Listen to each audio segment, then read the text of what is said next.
Ja, het is weer zover. Ik heb weer een pakje besteld van Bol.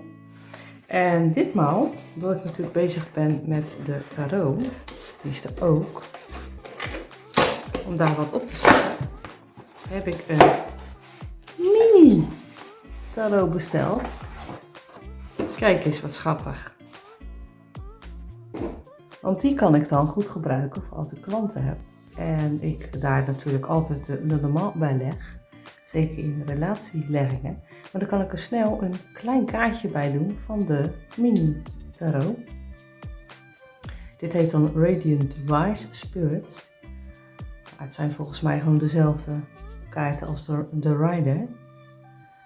Dus die kan ik daar mooi voor gebruiken. Dus die ga ik even uitpakken.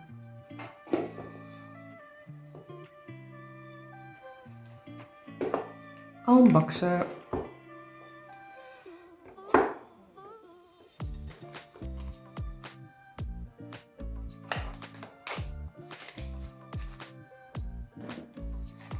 Kijk.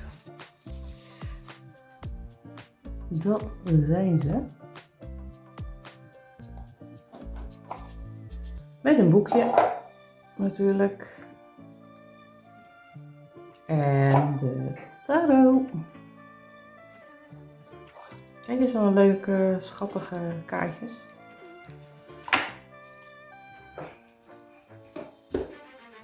Die natuurlijk ook nog ingepakt zijn.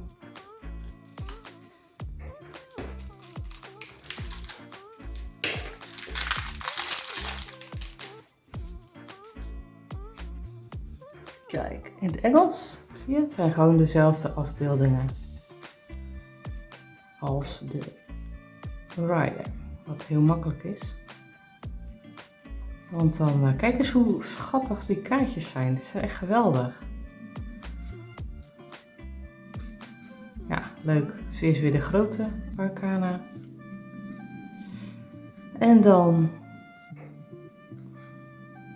de kleine arcana. Ja, echt geweldig. Ik ben heel benieuwd. Ik ga dit gebruiken. Ik denk in relatieleggingen dat ik gewoon, want dan splits ik altijd alles in 4. Hè? Eentje voor degene van wie de vraag is, hoe die denkt. Eén voor degene van over wie de vraag gaat. De andere de nabije toekomst. En de andere, ja, een soort tips wat je wel en wat je niet kunt doen. En als ik dan bij ieder gewoon 1 van deze erbij pak. En dan ga ik gewoon kijken wat eruit komt. Dan doe ik het gewoon op intuïtie. Ja, superleuk. Goeie kleine kaartjes. Die grote kaarten die ik heb, ja, dat is gewoon niet zo handig. Zeker niet als je daarnaast ook nog eens een keer de Lenormand gebruikt.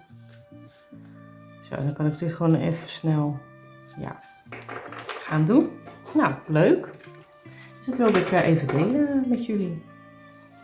Zeker omdat je dan even snel, hup, hup, hup, hup, ook deze erbij kan leggen.